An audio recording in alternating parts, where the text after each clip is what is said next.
welcome to the Crimson Stitchery, our special London Pride edition. Yay! My name is Anushka and you can find me elsewhere online on Ravelry and Instagram as A Sour Telling. And today I've got a special edition of the Crimson Stitchery with my baby sister. Hi. What's your name? My name's Jasmine. How are you? Hi, I'm good. How old are you? I'm 16. Jasmine is 16, so that's all you really need to know about her because of child privacy and protection and so on and so forth. And we're really happy to be recording this special chat and special conversation, and we're going to talk about Pride and Pride in London and kind of being a young queer person or however you want to describe yourself today.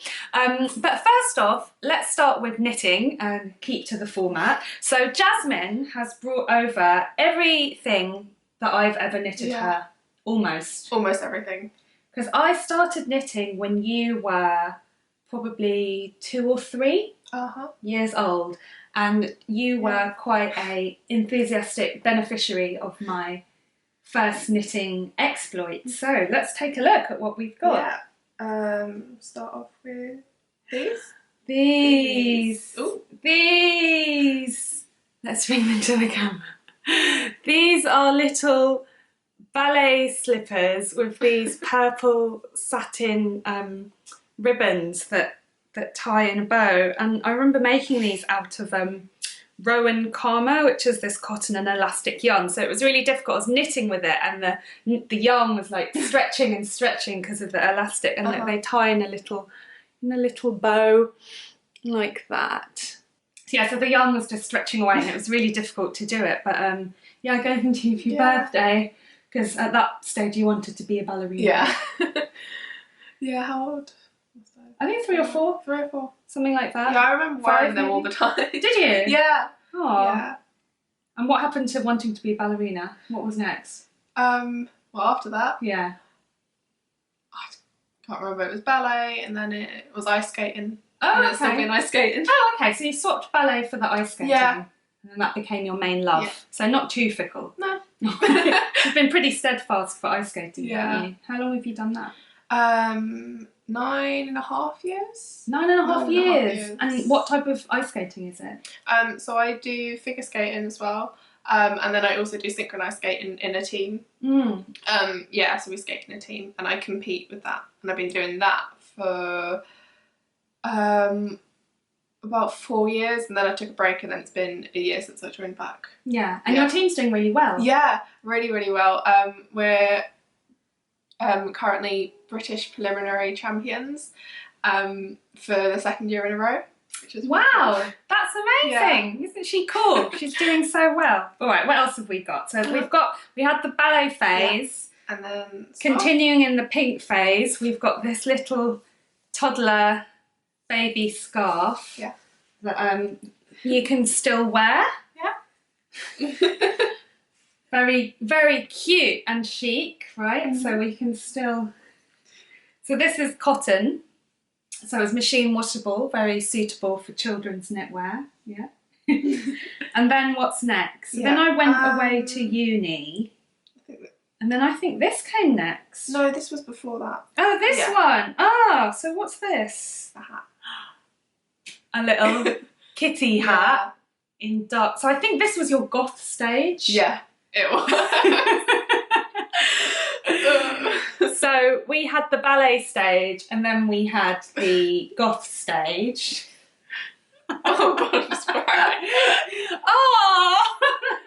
But you were a cute goth because you like to have pom-poms. Yeah. Pom-poms. But you wore this quite a lot, didn't you? Yeah.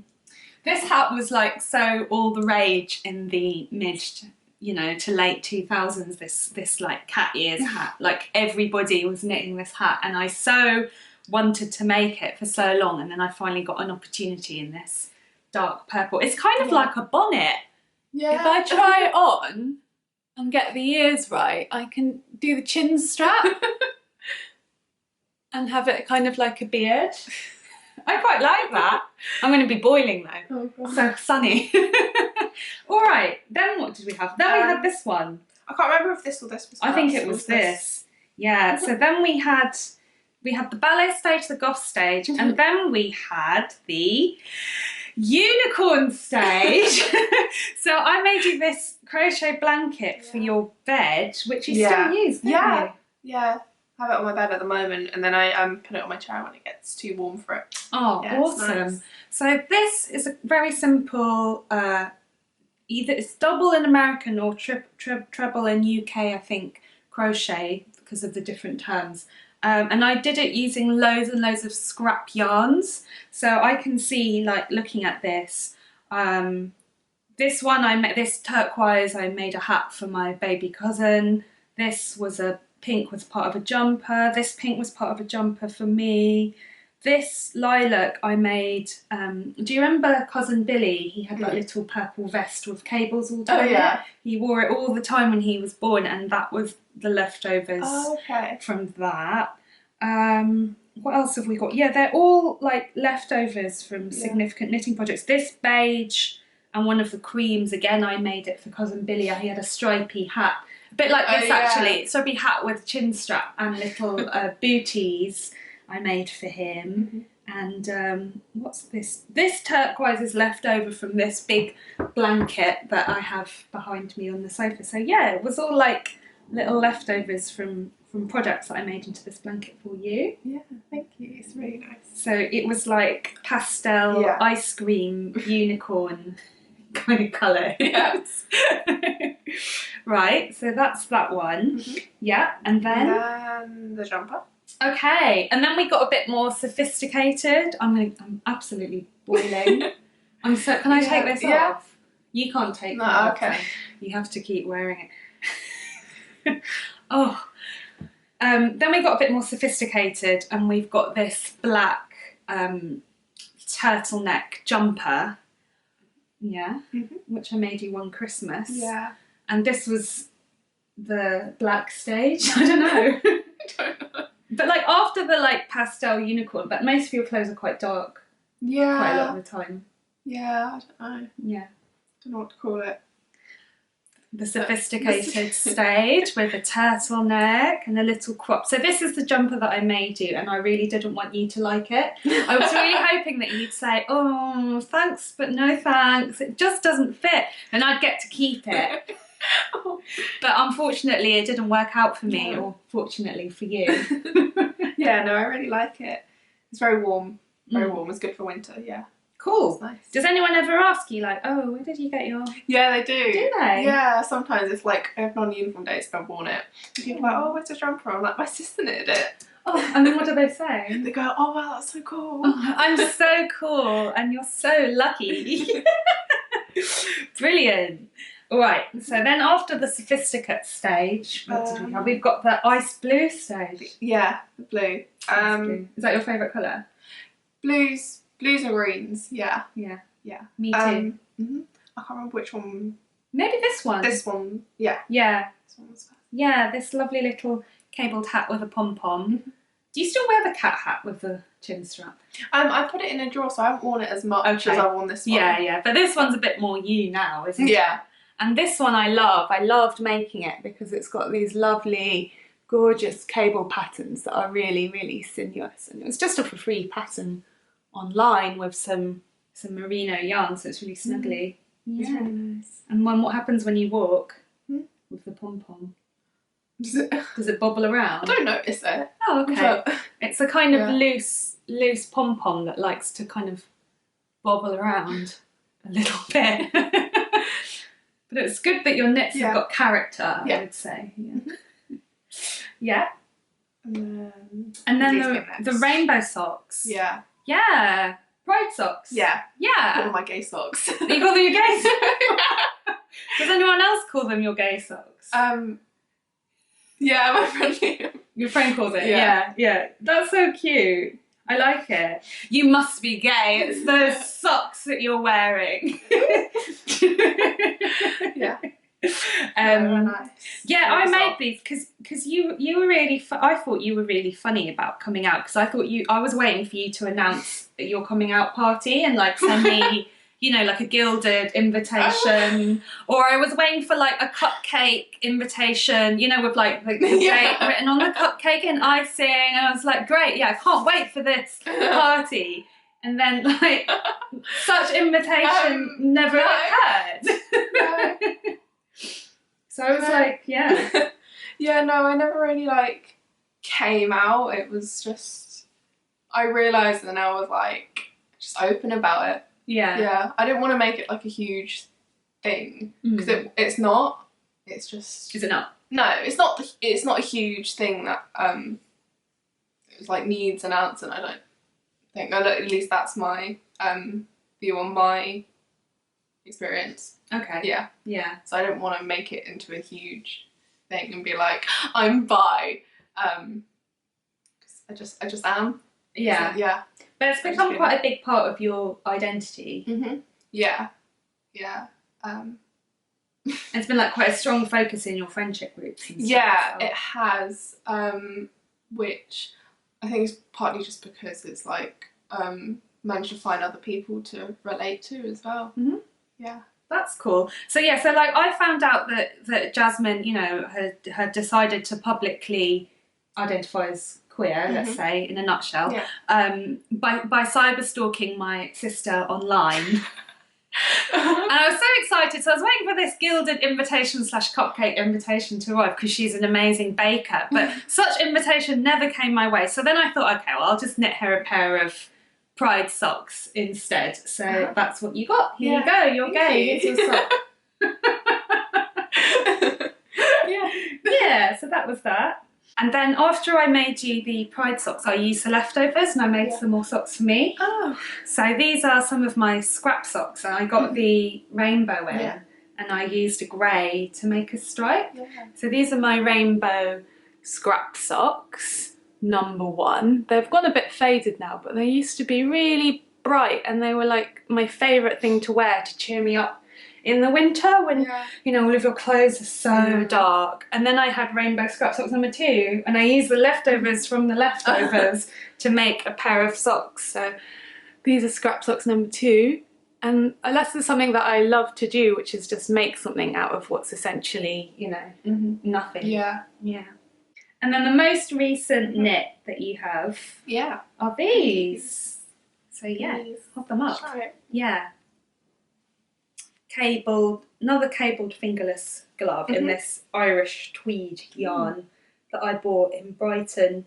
I was having a jolly in Brighton with my mate, and then I saw a knitting shop. I was like, oh, we must go in, we must go in. And then we were like dithering around, like a little bit tipsy for ages because we'd been having a jolly. And then we came out with that. We found it that was the perfect colour. So that was lucky. Yeah, I've been wearing them all winter. Oh, nice. And are they good for texting? Yeah, it's nice to be able to do things with your fingers rather than have full gloves. I really like wearing fingerless gloves all the time because I like to be able to do things with my hands. Whereas people have said to me, oh, don't your fingers get cold? Isn't that the whole point of gloves? But actually, like, the whole point of hands, I think, is to be able to use them. Yeah. I'd have to struggle to like doing the zip up on my coat or anything as much. So yeah. Okay, cool. So any requests for future knits? I don't know. Surprise me. I'll continue to surprise you whilst reflecting on your themes that you like to engage with. So just to recap, we've done ballet, goth, unicorns, ice skating, and now we're on gay pride. Yeah, that's where we've ended up. Yeah. What's going to be next? No. I'm never knitting you a Harry Potter scarf. Never. Okay. I think you've already got one. Yeah, I've got one already. Knitted by machine. Yeah. Well, I'm never going to knit you one, I'm afraid. What about vampires? You know, over those? Yeah. That was part of my goal. Oh, get it right, sis. Yeah, it was. Okay, that's the past. Yeah. Cool. And then where's my mending gone? I'm sitting on it. Oh, you're sitting on it. Okay. So for mending, I need that. For mending, I've got the pair to the pride sock, which somehow got a hole in, so I'm going to be darning that while we continue chatting through the video. So you can see I've stitched around the hole and I've done the weft of the darn, and then now I'll just weave in the warp through the rest of the video. Yeah. So continuing on, conversational threads. So you're going to go to Pride this year? Yeah. London Pride? Yeah, London Pride this year. Yeah, with a group of friends. Second year going. Last year I went with my friend and it was first time. Okay. Pride. How many of you went? It was just one of us and then a couple of his friends that we met up with. Okay, so it was a small group? Yeah, small group. That sounds nice. Yeah, it was nice. What did you do about the toilet situation, or lack of? I don't remember, honestly. Just cross your legs? So I think so. And hope for the best? Yeah, I think so. I don't actually remember. Yeah, I mean, we didn't go too much into the crowded areas. We mainly stayed at the back of crowds and stuff and watched the parade from there. Okay. Yeah. That sounds sensible. Yeah. Because our mum was really worried about the toilet situation. That was her main thing. She was like, she can go to Pride, but where will she go to the toilet? Because, you know, it's an outdoor occasion. But there's loads of cafes, because it's all in town, so there's loads of cafes and stuff to go in. Oh, it's just gate crash. Well, we went into Costa and filled up our water bottles. Oh, well, that's all right. It's yeah, so there are places. Do you remember when we went to the Women's March a few Januaries ago? And then there was just that one cafe somewhere on Piccadilly that just got swamped with people from the march just storming this cafe for the loos and demanding these hot chocolates because it was so cold in January, and the staff were mixing these hot chocolates oh yes, must make hot chocolates for the feminists before they freeze to death. Making use of the public sphere. Okay, cool. So you're going with your mates, and do you think it's important to go? I don't think it's a necessity, but I think it's nice to have a space where it's you know that you're accepted and that you know that it's all about, it's meant to be all about being queer and being LGBTQ+. Yeah. QI+ as well. Yeah. So it's nice to be someone with like-minded people, would you say? Yeah.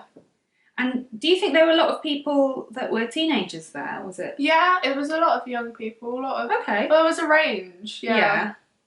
What was it like when you were there? What was the atmosphere like? It was nice. It was really, I don't know how to describe it. We got there when the parade was already started, so there was a lot of noise, a lot of cheering for all the groups marching? Marching. Along the parade. Yeah. It was just really nice to know that at least for me, to know that I was in a space that everyone was not the same, but like-minded. And accepted. And it was a celebration. It was nice, yeah. Are things quite different? How are things at school? Are people quite accepting of, differing genders and sexualities, or do you experience any homophobia? Yeah, not direct homophobia. I'm being very lucky in the fact that I've never experienced that. Okay. But mainly just ignorant people ignorance and from silly teenage boys that like to ask stupid questions to purposely annoy. Okay. Yeah, which is annoying. I mean, I'm openly out at school. And generally. So yeah, I don't get too much, but I hear bits and pieces, and school isn't the worst actually. Good. No, it's pretty good. I'm lucky to have a group of friends that are fine with it. Yeah, so it should be. Yeah. There was a lot of homophobia around when I was at school, and I'm over a decade older than Jasmine, but there was a lot around, and it made me so uncomfortable. It was so unacceptable in my opinion. I mean, luckily nothing was ever violent in my school. I went to a school of quite a lot of well-behaved people, let's put it that way. And I went to an all-girls school, but just like the language that people would use and kind of normalise it was really quite shocking to me, especially because I wasn't brought up in that kind of environment. Like, you know, our family is so welcoming of any, you know, sexuality and gender, and it was never an issue for us in our family growing up at all. Ever.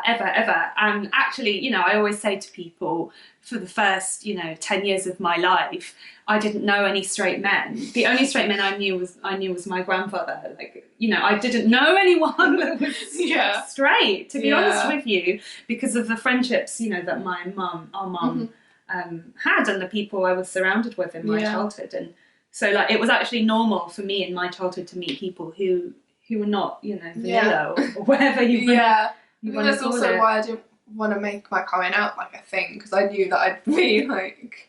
Yeah, but everyone would have just been like, oh, yay, let's have a party. You know? But I didn't want to make it all of Make me those bloody cupcakes. So these days, the Pride Festival or Parade? Pride, yeah. It used to be Pride Parade. It is, but... yeah, it's turned into more of a festival. Yeah, it feels like quite a festival vibe, because people get really dressed up and face paint and go out and get very, very, very merry, and it's like tied in with, you know, you get like Pride Club nights and I mean, maybe you didn't go to any. No. You're an innocent lamb. But there's loads of tie-in with like other kind of events. Yeah. So do you think Pride's become quite mainstream in a way? Yeah, it has. It's become very commercialised, and like you see at Pride, well, at least in London, a lot of the people marching are like brands and stuff. Oh really? Yeah. You have like banks as well, like like Barclays had a float, the Skittles thing had a float, I think Tesco had a float. Wow. I remember. So all of these brands want what one of my colleagues used to call, one of my gay colleagues used to call the pink pound. He used to be like, the pink pound is like worth millions, and everybody wants a bit of a pink pound. Yeah. He was always like, oh, at Christmas, just slap together a like greatest Christmas album of like Mariah and you know, whoever else, Madonna, all of the M's, and then you'll get the pink pound. That was his thing. It was kind of like tongue in cheek, but also he loved it. So like he also had the pink pound, so I don't know, it's very affirmative for him. But I can't think, so it's like corporate. Yeah. That's crazy. It is, especially when like a lot, so there were loads of those like brands and stuff marching at Pride, but then you had last year was the first year for them to have a bisexual group represented in the parade. So the first year. Yeah. And it's LGBT. And it's in the acronym. It's weird, isn't it? Yeah. And I think it was a reoccurring problem that they didn't have bisexual group for London Pride, and then last year was the first year. But they have all these other like groups that aren't even queer. They're brands and stuff. And it's like and it's kind of like the brands want their ethos or their values to be represented by Pride. But it's weird because, you know, for so many years Pride was extremely subversive because, you know, for so long it was illegal. Yeah. And it is still in many countries illegal. And, you know, people that are, let's say, queer, just as a summary, you know, as a nutshell, like, risk their lives. Like, they genuinely risk their lives, and there have been some terrible things that have happened, you know, just this year around the world, which is completely tragic. And I think maybe it's easy to forget that actually it's something that people are actually fighting and dying for, rather than just, like, a kind of kitschy camp celebration, although it is also fun. It is, but I think there needs to be a remembrance that Pride is a protest, because it started off as a protest as well. Yeah. And that, although we're having like fun and stuff, and it's nice to have a celebration about it, but as you said, there's still so much to fight for. Yeah. Like around the world. Yeah. Yeah, and also like not to take for granted the rights that we've got here, because that not everybody has those rights. Like it's a privilege, I think. Yeah.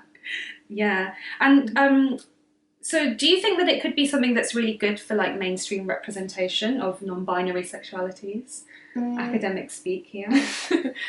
What Pride is? Yeah.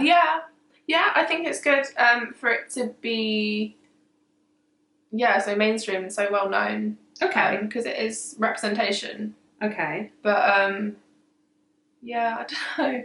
It's but then it's got the potential to lose its subversive nature, which is quite dangerous. Yeah, I think it has been like it's good that it's become more mainstream, I guess, because it's more accepting, but then I think the meaning and the message of Pride sometimes is lost in that. Okay. And sometimes it's forgotten. Yeah. It becomes about buying the latest outfit to wear at the parade. Yeah. And did you grow up with like lots of gay or queer role models? No.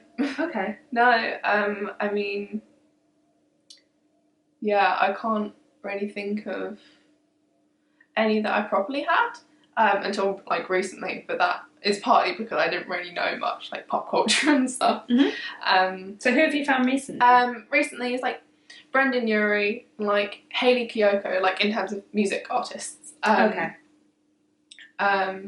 Yeah. And what about like, so I don't know who these people are, but are there also like what I would call non-white queer bodies that are available in the mainstream as role models? Or? There's a lot less. It is very, very white, very... I think a lot of the representation like in films and books and media and stuff is like white gay boy rather than anything outside of that. Like there's less diversity. Yeah, it's a big issue. It's a big issue, and like it's something that I've talked to a lot amongst my friends as well, who would identify as people of color or whatever. Whatever acronym du jour is currently floating around. But I think it's a big issue. I think racism in across all spheres of society, and especially in queer communities. Yeah, it is. Which you think is kind of ridiculous, because it's like, why would you try to like ostracize someone else when you yourself have been because of another aspect of your identity? It's like, I know that's always where's the logic in that? I know that's always the assumption, but it's not the reality. No. I saw an amazing queer cabaret a little while ago by this collective called the Cocoa Butter Club, and that's kind of like their whole ethos, that they kept going into queer performance spaces and there were no other performers of colour, and then they made this collective just purely centred around that, and they're doing incredibly well, and they're like now working internationally. But it's something that's it's interesting that you've experienced that, at age 16, and then I have friends in their late 20s and 30s talking about that, and then I've also seen performances by people in their 20s, 30s, 40s, even 50s, who also talk about this like huge issue. I know that's the thing that you kind of think, like racism and sexism, but they don't cancel each other out. No, sadly. Yeah, that's the state of the world. Let's talk about pride flags. Okay. Yeah. What am I wearing? Rainbow. I'm wearing the rainbow. Yeah. And then what else is there that you can carry around? There's like tons of different flags. So the rainbow one is the gay pride flag, which is generally for, well, not for gay men, but it is. Oh, my gay man now. No, but it's like homosexuality. It's like that, but because there's not like another one. I don't know. Yes. Like, because there's not like another one for gay men, because there's one for lesbians, which is different shades of pink and red. And then the bi one is pink, purple, and blue. remind myself. The pan one is blue, yellow and pink. The trans one is pink, blue and white. Okay. Yeah. Different colours. Different colours. Yeah. Do they mean anything in particular, the colours? Yeah, so the original gay pride flag, it had 3 more colours, 2 more colours. In the rainbow? In the rainbow, yeah. So there was pink as well. Yeah. And there was turquoise. Yeah, and I think that was it. But they got taken out because when making flags, I think it was, they didn't have enough dye or fabric, I think, or something. I can't remember exactly. And then it just turned into red. Yeah, those ones. Those ones. Yeah. Yeah. So what do you think about all of the different flags? Like at the parade, was everybody holding their own flag that they identified with, or were more people like just having the general kind of rainbow image? I think both as well. Yeah, obviously people in the parade there were different flags, and then people around. A lot of people were wearing the rainbow one. A lot of people were wearing like whichever one they identified with. So there were a lot of like trans ones and bi ones, pan ones. Yeah. Yeah. So let's just recap. What does the acronym stand for? So it's LGBTQI+. Yeah. So that stands for lesbian, gay, bisexual, transgender, queer, and then intersex. Intersex, or there are other I ones that people use because there are There's so many letters. There's a lot of letters. I tend to just use LGBT plus or LGBTQ plus. Yeah. Because the plus is there because there isn't space for everything. It's like it's so much work to be, inclusive, but it's really important to try and be as much as possible. Yeah. But personally, I hate all of these acronyms because it's like, oh, are you a BAME or are you a POC? Or are you da-da-da-da? And then if you're like, if you're queer and you're a POC, you can be like a cutie POC with like a Q like for Q, queer, and then the T for trans, and then the POC. It's just so much. Yeah. I don't know. Do you think they're helpful though? I think they can be. I think they can be, labels in themselves can be helpful in identifying. Yeah, but I think there is a lot of like, you have to find a label kind of thing because, and then there's like because some people they don't have a label, like there isn't a label to encompass everything that they're feeling in terms of sexuality or gender. Yeah, definitely. So that can be confusing, and I think also because obviously their sexuality and gender are fluid. I think so, and a spectrum. They're fluid and a spectrum. There's no set thing, and they can change throughout lifetime. So I think it also like kind of makes people boxed in, I think, as well. Because they're either afraid to change or like they feel like now they've identified as this, now they have to stick to it, which isn't the case. And things change like all the time as well. One of my best friends discovered in her very late 20s that actually she's not straight, and she had a whole she just made that assumption about herself, not because she's in any way judgmental, but just because of compulsory heteronormativity in our society. So ingrained. And then she fell in love with a woman, and now that's who she's with. And she kind of like didn't really know what to think. Like it was a big surprise for her. Like whereas for me, I've never assumed that I was straight. Never. But like I'm in a relationship with a man, so then people will say to me, oh, like you're straight or you're vanilla or whatever. But I don't really see myself as kind of one thing or another. It's just kind of like, oh, who am I with? But it's amazing how personally like other people take like your individual life choices. So you're going to go to Pride with your mates. Are you looking forward to it? What are you going to wear? I don't know yet. I don't know. Going to wear gay socks? Or do I need to make you some bi socks? I don't know. I better get bloody knitting, hadn't I? But how should people feel if they don't like crowds and they don't want to go out to Pride, or they're too far away and they can't get to one? You know, do you think there's a risk of like the FOMO, more acronyms, fear of missing out for people that can't get to these kind of stuff? Like, yeah, I think so, but there isn't like Pride isn't a necessity to go to. Okay. Yeah, it's definitely not. It's not something you have to be like I'm gay, so I have to go to Pride. Okay. I think it's just a nice, it's not like a compulsory thing to go to Pride. Especially like it is very crowded.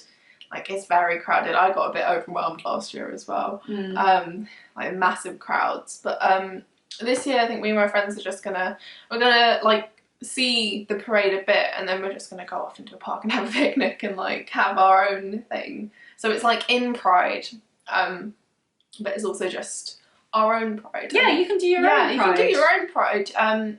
Get a bunch of friends, even if they're not queer, and just like go to a park and just have a day. Yeah, because it's very much about like visibility. Yeah. So like it can also be you being visible in your own community and your own friends, and like having a love in and seeing people that, you know, support you. Yeah.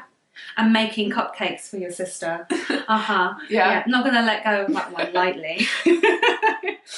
So what are some like prideful things that we can also do if we're not going to go to the parade? Or if, you know, we're elsewhere in the world, like the viewers will be, and, you know, maybe Pride's gone. I think that's the other thing, you know, Pride, there's so many Prides. Yeah, there are loads of Prides. Yeah. Loads and loads.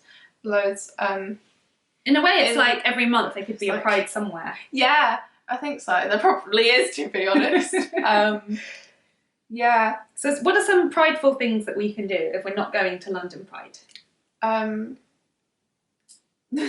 a picnic. Have a picnic. Have a picnic. Yeah, grab a bunch of friends or people that are supportive around you. Talk about it or start up discussions somehow. Okay. If, like, that is like something that you want to do, because the discussions are important as well, I think. Yeah. It is, yeah. Yeah. Could read a queer book. Read a queer book, have a queer movie night. Ooh. That's actually a good idea. That sounds fun. Yeah, now I want like rainbow pyjamas. Yeah. That'd be cool. Yeah. Have a queer sewing party. Yeah, where we make non-gender conforming clothing and behave in a non-heteronormative way.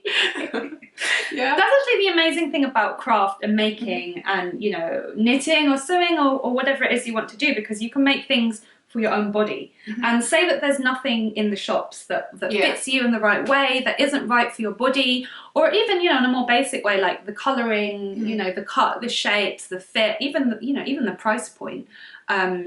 You know, when you start to engage with craft and learning how to make clothing, you can take control of that, you know. You can go out and paint a piece of fabric in the right colours and fashion that into a top for yourself, or you can knit things, or, you know, you don't have to do what like mainstream fashion and clothing culture says that, you know, dictates that you should wear according to what's available on the market, because you can just make your own thing. Like it's very like punky, you know, just ignoring what the establishment is telling you should do. And that includes like, you know, people that make sewing patterns and knitting patterns. You don't have to listen to the instructions. You know, you can also teach yourself to pattern cut and, you know, create things out of formulas, and just do things your own way, and, you know, just take control of how you want to present your body and not kind of be dictated to by what's on the market. Yeah. It's like really affirmative. Yeah. Okay, cool. Well, those sound like some amazing ideas. You forgot that you were going to bake me a queer cake. Yes. But I'm really looking forward to eating the queer cake when it arrives. But meanwhile, I hope you have a very happy Pride. While we've done this video, I've finished the mend of the rainbow sock. And here is the darned patch in fuchsia. All ready to go. Bit of visible mending for Jasmine there. So here you go, Jasmine. Thank you. You're most welcome. Enjoy. Thank you. for coming on my video. Having me. So thank you for watching the Crimson Stitchery. I hope that you enjoyed this video and that if you've celebrated already, that you had a wonderful Pride, or if you haven't celebrated yet, maybe you want to join in vicariously from elsewhere around the world, a little bit of London Pride. Bye bye!